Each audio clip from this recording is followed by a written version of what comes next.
Call this to order. We're running late, so we'll get going. Um, Our first order of business is our minutes from January 26th.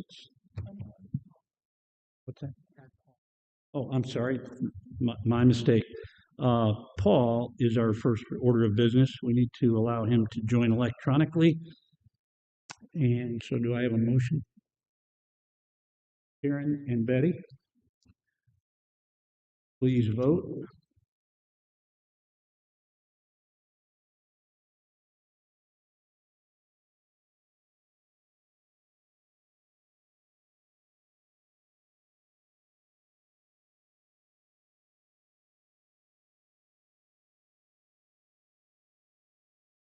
There it is.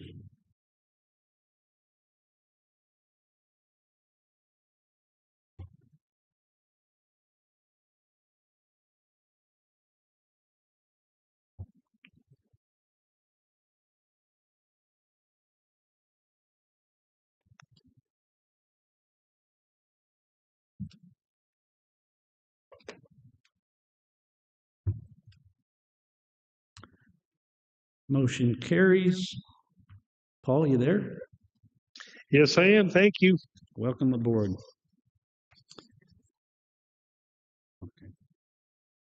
Okay, next order of business is our minutes from January 26th.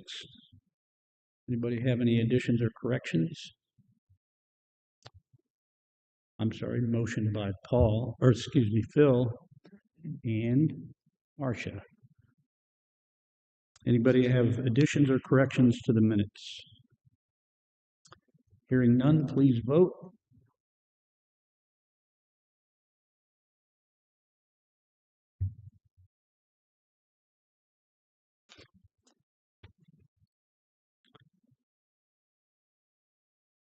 Motion carried. Our informational items, Regional Planning Commission, unsafe structures and development summary.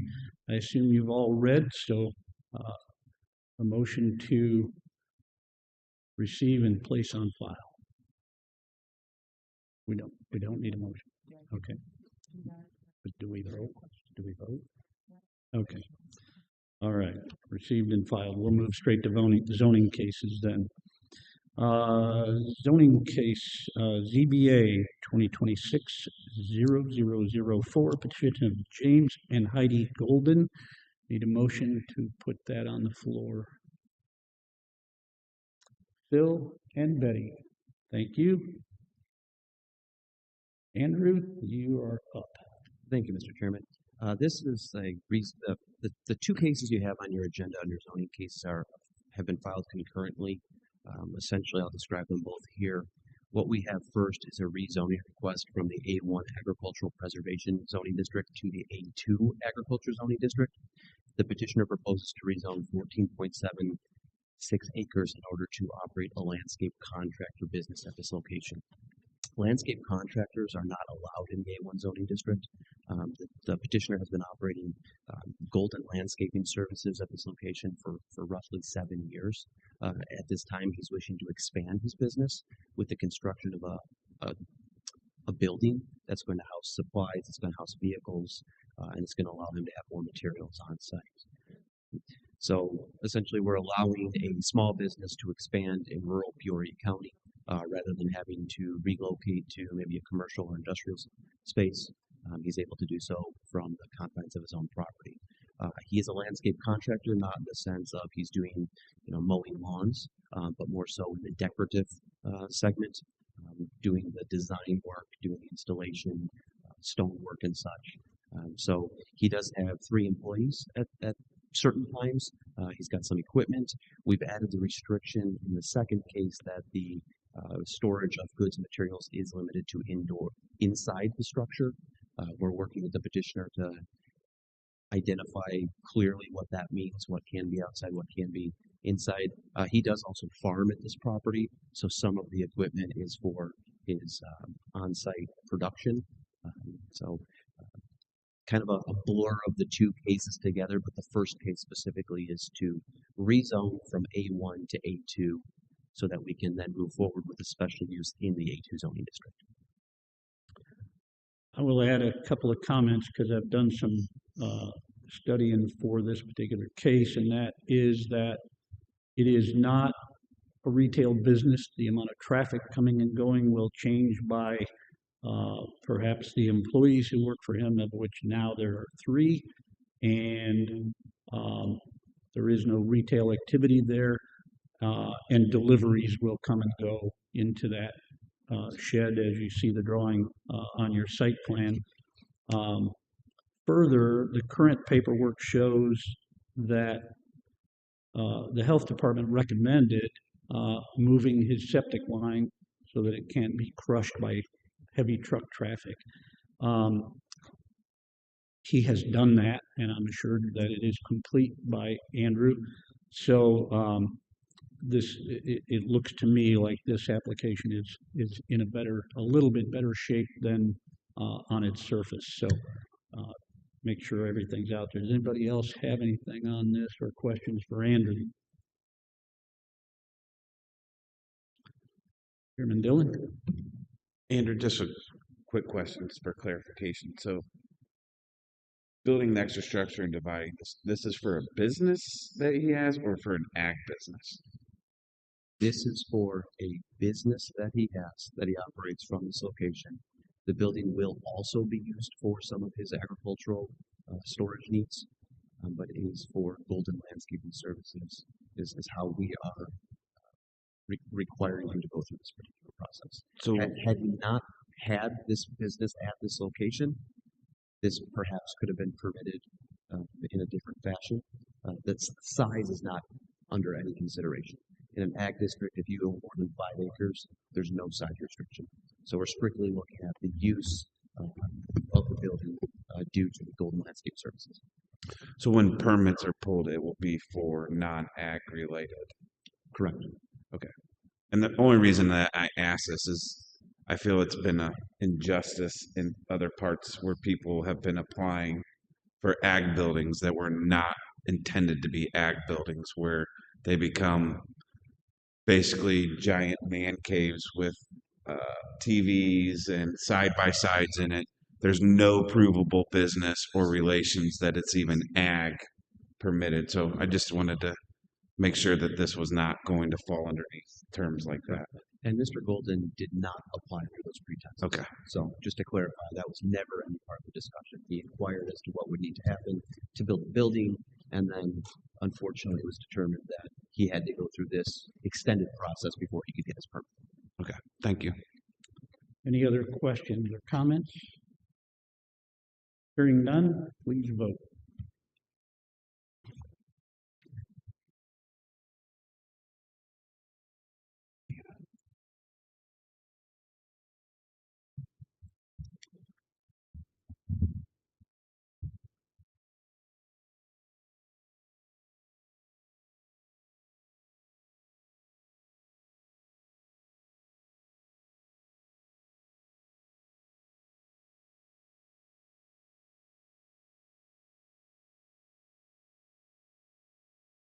Motion carries, which takes us to our second and related zoning case, ZBA 2026-005. A motion to put that one on the floor.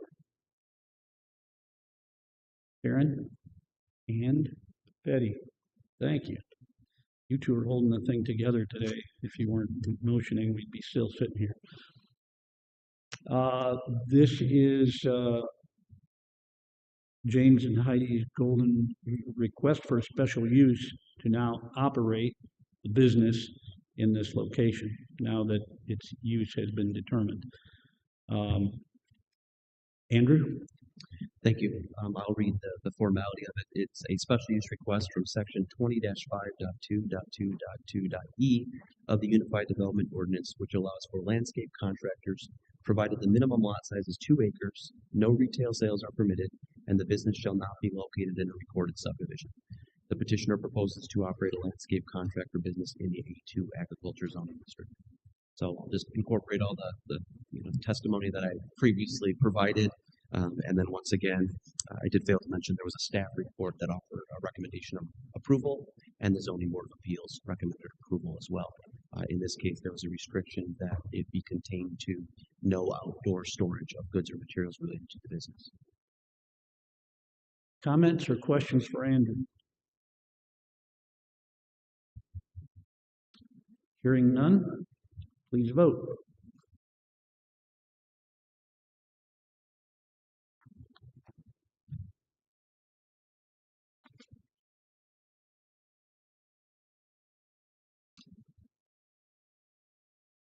Motion carried.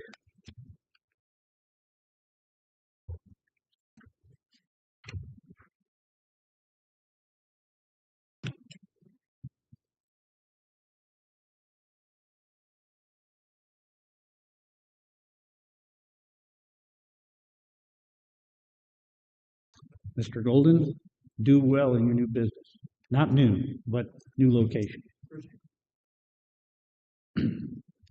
Our next resolution, demolition of unsafe structures. Andrew, do you have some detail on that? Yes, sir. Oh, I'm sorry, I didn't get it on the floor. Sharon and Marcia. Go ahead. So the background, every month you have under informational items, unsafe residential structures. What we do with them in the Department of Planning and Zoning is we solicit grant funding to remove those structures. We do not assume ownership of the property. We strictly take these abandoned, unsafe per definition, court-ordered demolitions out for bid when appropriate. So this is bid 180325, and this is a resolution from your Land Use Committee recommending approval of a bid award to Sprocket Excavating of East Peoria, Illinois, in the amount of $41,948.64 for the demolition of 3 unsafe structures through the Illinois Housing Development Authority's Strong Communities program. A couple of months ago, we were afforded an opportunity to get an extension on our grant. If you recall, we received an additional $41,500 based on the successful completion of the grant and the unsuccessful completion by perhaps other communities. So we were able to then bid out additional properties that were on our unsafe structures report. So on January 6th, the legal notice was published in the Journal Star. The bid documents were uploaded to BidNet. We did receive 2 vendor responses. The lowest responsible bidder was determined to be Sprocket Excavating out of East Peoria, Illinois. This is not an outfit that we've done business with before. They have read and understood the terms of the community workforce agreement. So the county's own initiative is allowing the opportunity for more contractors to be able to potentially participate in our process. So I thought that was important to call out. This will be a mix of both grant funds and then budgeted funds because it does slightly roll over the amount of budget funds we have through the grant. So I just wanted to point that out as well. But we're prepared to work with this individual, and hopefully it's a great opportunity for new contractors to begin working with Peoria County. And the competitive bidding process allows us to save a little money on top of that. Any questions for Andrew on this one? Marcia, go ahead. Could you could you give me just like a brief overview of I know there's I'm sure more than just these 3 structures on the demolition recommended. How do you determine which ones are like at the top of the list? Sure. So we maintain a code case file on every single property that goes through our complaint process. In this case, there are specific violations. It could be an unsafe structure, it could be unfit for human occupancy, or it could be determined to be a dangerous premises. Primarily what we're looking for is the ones that perhaps are in imminent danger. They could collapse with a heavy or strong wind. These properties, if you were to visit, you'd more than likely be able to maybe even crawl through a hole in the foundation. 2 of the 3 properties on this list flooded in 2013. They have received no attention since then. So in addition to some of the structural concerns, there could be more health-related concerns. It's just been a matter of working with the property owners or identifying the estate of the property owner in one instance to find the best course of action. Funding is not always available. We do have a small reserve each year in case we have to do an emergency demolition in the Department of Planning and Zoning. Typically, we try to reserve that for a commercial building, which wouldn't show up on your list. But in this case, we're looking at the condition of the structure and then the length of time that it's been on this particular list. We're also looking in some cases at the proximity to other residential areas. A house in rural Peoria County that's 2 miles from the next house is an attractive nuisance, certainly. A house that is got neighbors on either side is probably more of an attractive nuisance because there's more volume of visitors, perhaps. So there's not a clear-cut strategy, but we're looking at it more on a case-to-case basis. And as they stay on the list, they keep moving up. This is the last one. We were able to knock down 10 or 11 so far through this grant program, and so these were the next series of them. We always invite and encourage board members, township supervisors, the public to inform us of what they believe is unsafe. We work extensively with Limestone Township to try to identify, and you will see that one of the properties on here, Farmington Road property, is in Limestone Township at the request of Township Supervisor Romer. So that's a little bit more background than you asked for, but that's how we work through this process. Okay, I'm going to have to backtrack just for a second. Mr. Kelch called in, albeit a few minutes late. He was able to listen to your presentation just now. I'm going to ask for a motion to include him so that he can vote on this resolution. Chairman Dillon and Sharon Williams. Megan, are we okay to vote on this? To include Member Kelch electronically.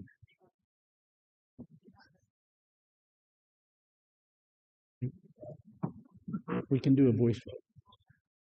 All in favor? Aye. Any opposed? Aye. Member Kelch, are you there? Yes, I am. Thank you. Welcome aboard. All right. Any more comments or questions for Andrew? Hearing none, please vote.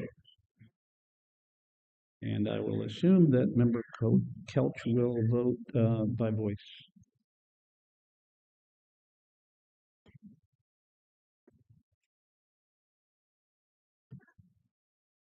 Member Kelch, your vote? Yes, I couldn't quite hear you. There we go.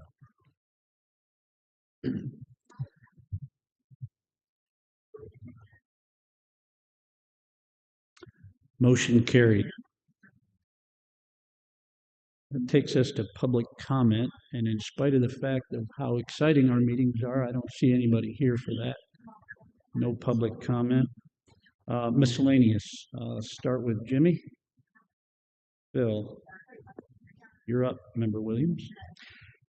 So I have two things. First of all, he made the comment about Limestone Township. We meet quarterly with Andrew to talk about properties. We call them problem properties. So I appreciate all the time and work that Andrew and his team put in regarding Limestone Township.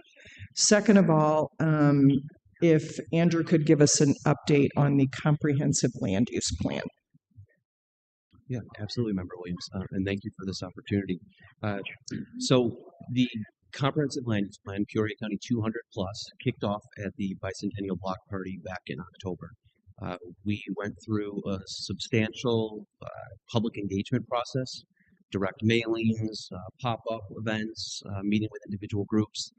We concluded the initial public input process, finalized or compiled some of those results, whether it be the dots on the map, the answers to the questions, got some preliminary mapping, and then held a series of focus groups last week.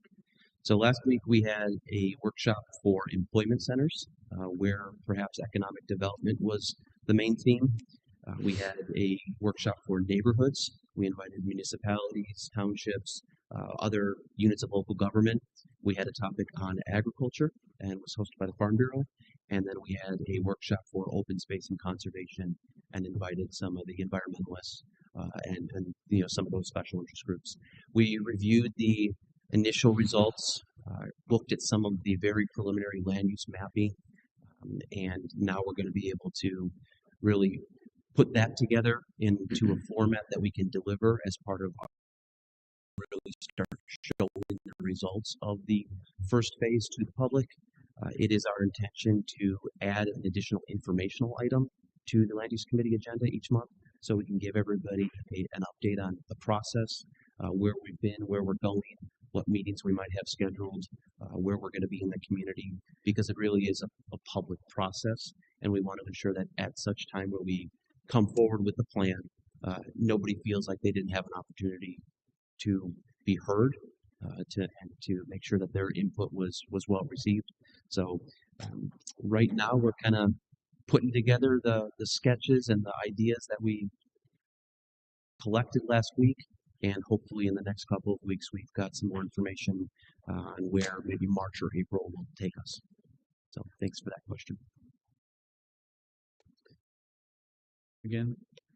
So Paul Rosenbaum and I have been involved in this process since the beginning, and I really would like to say thanks to the public, because there are a lot of folks across the whole county that have participated in this process. So I think at the end of the day, we're going to have a really good comprehensive plan. Miscellaneous. Member Windisch? Member Duncan? Marcia? My only miscellaneous would be to wish safe travels home for Member Kelch, if in fact he's ever coming home. I think he's been in Hawaii for, well, a long time, and the same to Member Rosenbaum. If there's nothing else, meeting adjourned. I think